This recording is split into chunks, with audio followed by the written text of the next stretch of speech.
Salut tout le monde, c'est Jérémy. Je vous ai récemment parlé de la Xiaomi Pad 6, une tablette avec un très bon rapport qualité-prix sous les 400 euros. Mais si vous cherchez une tablette encore moins chère, voici la Redmi Pad SE qui elle est vendue sous les 200 euros. L'année dernière, c'est la Redmi Pad qui est sortie à environ 279 euros. Ici, c'est un modèle encore plus abordable qui va conserver les points forts de cette précédente tablette, mais en faisant quelques concessions, comme on va le voir tout de suite en commençant par l'unboxing. À l'intérieur de la boîte, on retrouve la tablette et ses caractéristiques principales, un câble USB vers USB-C, un chargeur de 10 watts et enfin un outil éjecteur de carte SIM et de la documentation. Pour la Redmi Pad, celle-ci était fournie avec un chargeur 22,5 watts. Je précise aussi que cette tablette m'a été envoyée par Xiaomi Global afin de créer du contenu principalement sur leur forum anglais et que les personnes qui s'en occupent ne parlent pas le français, donc je reste libre de dire ce que je veux et ils ne contrôlent que la vidéo en anglais que j'ai fait en parallèle. Pour le design, elle fait 7,36 mm d'épaisseur pour un poids de 478 grammes. Elle est un petit peu plus lourde et plus épaisse que la Redmi Pad, mais elle garde ce design en aluminium pour un aspect plus premium.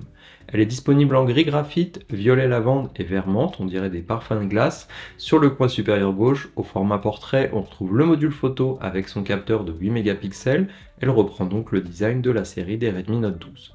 Sur le côté gauche, on a deux haut-parleurs, le bouton Power et la mention Dolby Atmos. Sur le haut, les boutons volume, un micro et le tiroir pour la carte SD qui permettra d'étendre le stockage. Sur le côté droit, deux haut-parleurs pour la stéréo, le port USB-C et même un port jack qui n'était pas présent sur la précédente tablette.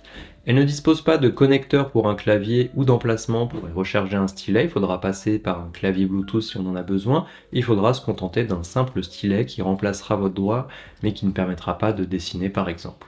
Pas de gros changement comparé à la Redmi Pad sur ce point, elle est un petit peu plus grosse mais gagne quand même un port jack au passage et on a toujours un aspect qui lui donne l'impression de coûter plus cher au final.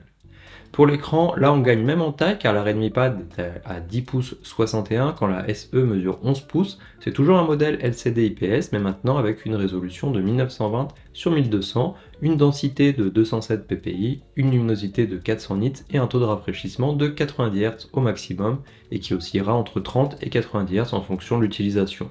On peut aussi forcer manuellement la tablette en 60 Hz si on le souhaite pour gagner en autonomie ou encore régler les couleurs soi-même entre intense, saturé ou standard, du classique chez Xiaomi. Le mode de lecture papier est aussi toujours disponible, ce qui peut être bien pratique si on souhaite utiliser la tablette comme une liseuse et avoir un aspect un petit peu plus proche d'un vrai livre.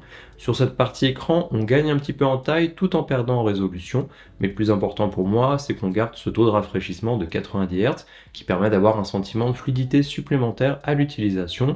Après, ça reste un écran LCD sur un produit plutôt entrée de gamme, mais dans l'ensemble, les couleurs sont quand même belles et semblent correctes. En tout cas, pour regarder des vidéos, jouer à des petits jeux ou surfer, ça convient très bien. Les angles de vue sont bons aussi. Je précise aussi que des tablettes même plus chères n'ont pas forcément ce taux de rafraîchissement de 90 Hz, donc c'est vraiment bien qu'il soit conservé en passant sur ce modèle SE qui est moins cher.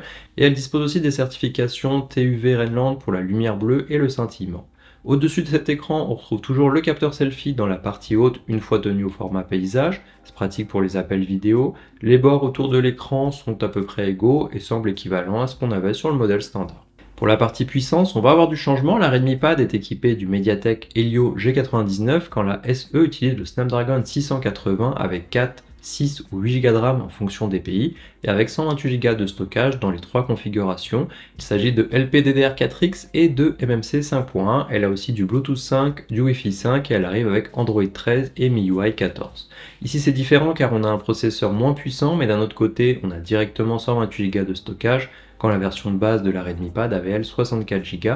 Donc si on compare par rapport à cet espace de stockage, l'écart de prix est encore plus important car elle a été lancée à 300 €, la Redmi Pad avec 428 Go de stockage, ce qui est la version de base sur la SE. Alors le G99 était déjà pas forcément très véloce, ici on a un processeur encore plus ancien et moins puissant, forcément il a fallu faire des choix quelque part pour baisser le prix. Quand on regarde une vidéo YouTube ou Netflix ça va très bien. Pour les jeux, il faudra plutôt se contenter des petits jeux peu gourmands et éviter les titres un petit peu plus costauds pour éviter les ralentissements. Et on peut aussi avoir des ralentissements de temps en temps en navigation en fonction de ce qu'on fait, où les applications mettent forcément un petit peu plus de temps à s'ouvrir qu'avec une tablette bien plus chère. Bon, c'est pas non plus au point où ça en devient inutilisable, mais il faut le prendre en compte quand même si on souhaite l'acheter. Pour les benchmarks, j'ai obtenu 282 483 sur AnTuTu, 6710 sur PCMark, 416 et 1451 sur Geekbench et 593 avec un FPS moyen de 3.5 sur 3D Mark Wildlife et dans mon cas j'ai la version 428. Je vous remets la vidéo test de la Redmi Pad en description pour comparer, mais sur chacun des logiciels on sera moins bon ici et le principe sera le même sur la partie jeu. Sur PUBG on peut mettre les paramètres au mieux sur équilibré et moyen, alors que sur la Redmi Pad on peut monter jusqu'en HD et élevé par exemple.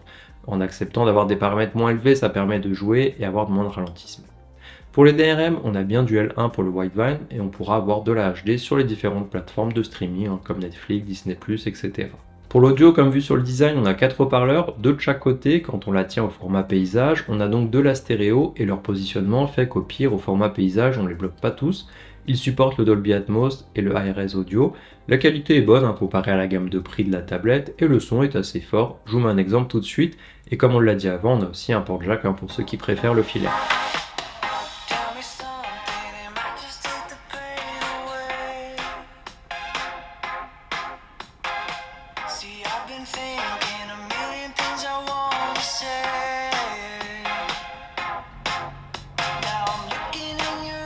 Pour l'autonomie, la tablette dispose d'une batterie de 8000 mAh et d'une recharge de 10 watts. C'est 18 watts sur la Redmi Pad classique. J'ai utilisé l'application PCMark pour simuler l'utilisation classique et passer la batterie de 100 à 20%. Et j'ai obtenu une durée de 18h44, c'est proche de ce que j'avais eu sur la Redmi Pad où j'avais eu 19h50 avec le même test, un bon point donc. Par contre pour la recharge sur la Redmi Pad, il fallait compter un peu plus de 2 heures pour une charge complète. Et ici avec 8 watts en moins, il m'a fallu 2h10 pour faire simplement 18 à 100%, donc bien plus long. Et il faut bien penser à la charger en avance pour pas être pris de court. Pour la partie photo, on a un capteur principal de 8 mégapixels et un capteur selfie de 5 mégapixels. C'était deux capteurs de 8 mégapixels sur la Redmi Pad. Sur une tablette, on ne s'attend pas à faire de belles photos et encore moins sur cette gamme de prix. Ça suffira pour faire des photos de documents, pour se souvenir de quelque chose. Et en vidéo, on peut filmer jusqu'en Full HD 30 fps pour les appels vidéo par exemple. Pour le prix, comme dit avant, on a plusieurs versions. Moi j'ai reçu cette tablette directement de Xiaomi Global en Chine, donc j'ai donc pas eu les prix qui sont forcément pratiqués en France, mais plutôt en Europe de façon générale. On doit être à 199 € pour la première version à 4 Go de RAM, 229 € pour la version à 6 Go et enfin 249 € pour la version à 8 Go. Je vous mettrai les liens vers le site français dès qu'ils seront disponibles et il faudra vérifier si on n'a pas des promos de lancement. Pour terminer, on a une tablette encore moins chère que la Redmi Pad, elle vient pas la remplacer vraiment, mais plutôt compléter la gamme. Elle garde les points forts, un bon écran avec du 90 Hz, un design sympa, une bonne autonomie. On gagne même sur certains points avec une taille d'écran un petit peu plus grande, un port jack, mais on va par contre perdre niveau performance et recharge. Alors ça n'empêche pas de l'utiliser pour regarder des vidéos, lire des informations et surfer sur les réseaux sociaux, mais on évitera ce qui est jeu et tâches plus gourmandes. Si on regarde juste les prix de lancement et les prix sur le site Xiaomi, ça permet d'avoir une tablette 70 € moins chère à version équivalente, donc c'est pas rien sur cette tranche de prix, mais c'est vrai que ça aurait eu plus d'intérêt si elle était sortie plus tôt, car la Redmi Pad est sortie il y a bientôt un an maintenant, et on la trouve aussi souvent en promotion dans cette gamme de prix, voire même moins chère que la moins chère des modèles SE. Donc ça peut être une solution aussi si on cherche une tablette sous les 200 €, un petit peu plus puissante et plus réactive à l'usage. Si on a des offres de lancement intéressantes et qu'on a un budget limité, pourquoi pas. Sinon, il vaut peut-être mieux attendre encore un peu qu'elle baisse de prix ou se tourner sur le modèle standard en promotion. Je vous remets d'ailleurs son test juste ici si vous voulez aller comparer un peu et on se voit dans la prochaine vidéo.